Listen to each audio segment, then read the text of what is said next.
Je m'appelle Ina Moja, je suis musicienne et actrice et je suis aux Nations Unies à New York pour la Journée mondiale de l'humanitaire.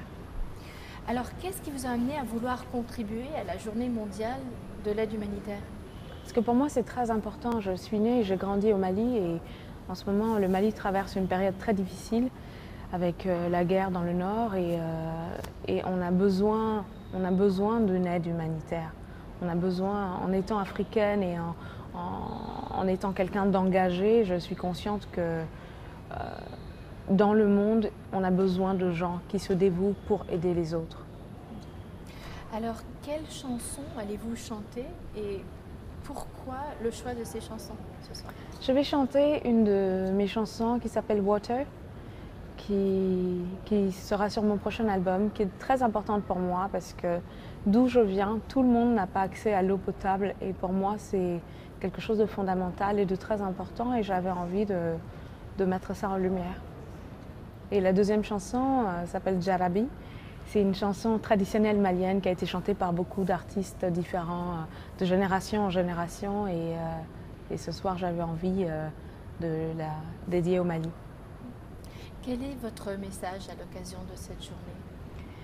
Pour moi, je suis, en tant que femme, ce qui se passe en ce moment dans le monde, en période de guerre, les personnes les plus vulnérables sont les femmes et les petites filles. Et j'avais envie d'attirer l'attention sur ça et de faire quelque chose pour essayer de les protéger le plus possible. Parce que malheureusement, c'est quelque chose qui me touche personnellement.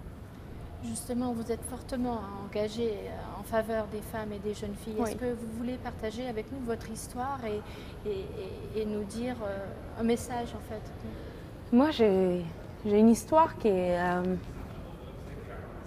quand j'avais 4 ans, j'ai été excisée à l'insu de mes parents quand ils étaient... Parce qu'ils sont contre l'excision et ils étaient absents. Et donc un membre de ma famille m'a emmenée et m'a excisée. Et cette excision m'a mis dans une boîte pour moi.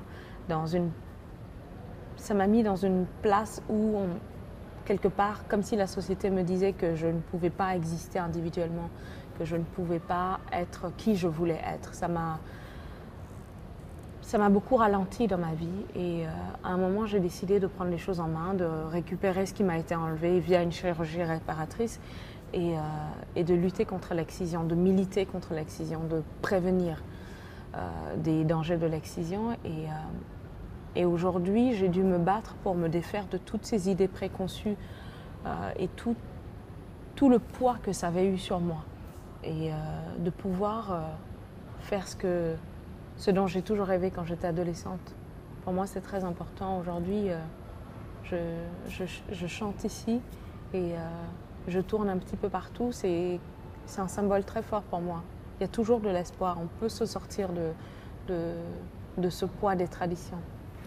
Justement, qu'est-ce qui vous a donné le courage d'aller de l'avant? Où est-ce que vous avez puisé vos forces pour prendre les choses en main et sortir de cette boîte que vous décrivez? C'était pas facile parce que j'ai commencé à réaliser ça quand j'avais 18 ans, que c'était primordial pour moi de me défaire de ça, sinon ma vie serait celle qu'on avait décidée pour moi. Et j'ai décidé de me battre et j'ai puisé les ressources en moi et dans tous les rêves que j'avais depuis que je suis enfant. Et c'était important de pouvoir me dire que je pouvais y arriver. Et Que c'était moi qui décidais, que j'étais maîtresse de ma vie et de mes décisions. vous avez un message donc à donner aux jeunes filles? Oui, il y a de l'espoir, peu importe la situation dans laquelle on est, en se battant et en croyant en notre potentiel, en nos rêves et en ce qu'on est capable d'accomplir dans le monde, on peut y arriver. Tout le monde est né tout nu. On peut y arriver. Peu importe d'où on vient, peu importe la classe sociale, le pays, l'environnement familial, on peut y arriver.